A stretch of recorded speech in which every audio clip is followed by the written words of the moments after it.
Anak kecil berinisial D ini nyaris saja kehilangan nyawanya jika saja ia memaksa naik sepeda motor milik Delvi. Untung saja sepeda motor milik Delvi tak cukup mengangkutnya pergi. Pertama kali kami mancing di depan itu, udah mancing kami, diajaknya kami mancing lagi. Ajaknya kami mancing di sana, di kolam Sibira di belakang sarang laut itu. Baru dibilangin lagi, lihat di sini nggak ada ikan, di sini cuma ikannya kecil-kecil. Ada lagi rahasia om ikan yang bisa besar kali di sana di Kencong. Pergilah orang ini dua, aku suruh tinggal di situ. Kata om itu bisa kau buang sendiri kan bisa. Langsung pulang aku. Itu kenapa sampai akhirnya nggak ikut nih? Nggak tahu.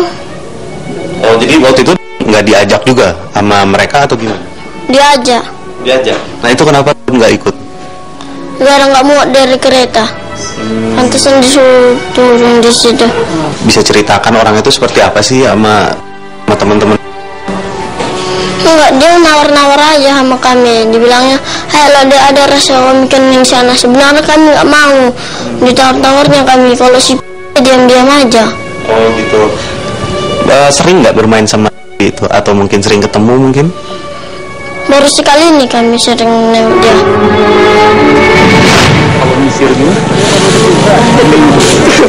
Sayangnya, salah satu temannya dengan inisial O menjadi korban mutilasi oleh Delvi dan Sofian.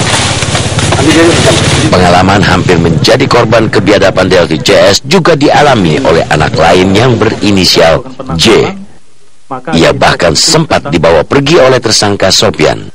Ia diiming-imingi bekerja, meski kemudian justru ditelantarkan.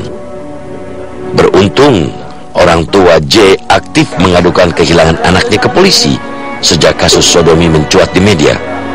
J ditemukan atas pengakuan tersangka bahwa korban masih hidup dan bekerja di kota ikan itu. 2 Agustus kemarin baru aku melapor polisi karena peristiwa ini banyak terjadi. Kita sangat senang kepada anak kita kembali juga bersama Bapak Kapolsek Tualang dan sekitarnya. Ya, sangat banyak terima kasih kepada. Ya, kenal Pak, orang juga dia tetangga kita. Ya, sering juga main ke rumah membawa anak kita main-main, tapi kita nggak menduga gitu. Cara ngajarnya diasut katanya di sana enak gitu, dibujuk. Terus apa yang dilakukannya? Bapak CS? Dilakukannya ditaruh di itulah, di kampungnya, taruh di pompong gitu, perahu-perahu, tidur di situ. Ditinggali aja di situ. Makannya sama siapa? Sama keluarga dia? Sama itulah orang situ.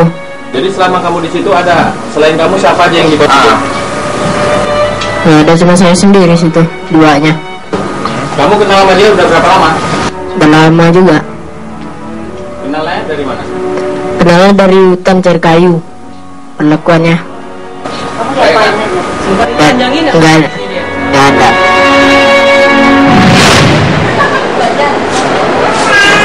Anak-anak begitu rentan menjadi korban kriminal.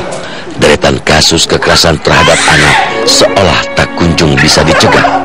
Lalu, bagaimana sebenarnya langkah yang harus diambil oleh pemerintah dan para orang tua agar anak mampu melindungi dirinya?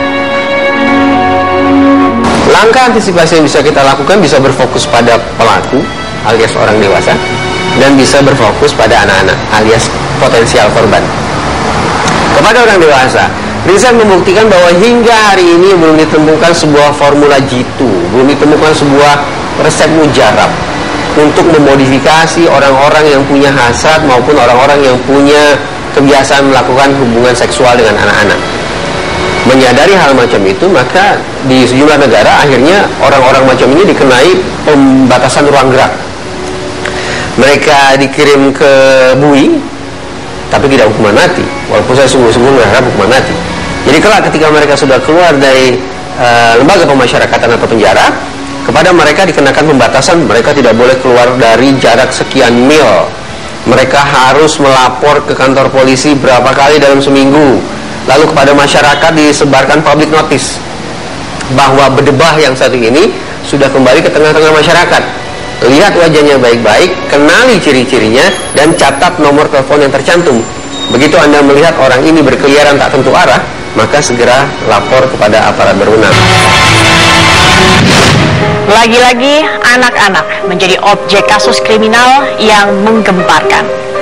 Peristiwa sadis mutilasi Riau ini semakin memberikan rapot merah upaya perlindungan anak di negeri ini. Indonesia sebagai bangsa yang beradab tentu harus melihat masalah yang menjadi fenomena gunung es ini dengan jernih untuk segera bertindak melindungi anak-anak. Karena mau sampai kapan para penerus masa depan bangsa ini harus terhenti langkahnya karena kekejaman para penjahat seksual. Saya Zaki Arfan bersama tim Realitas. Sampai jumpa.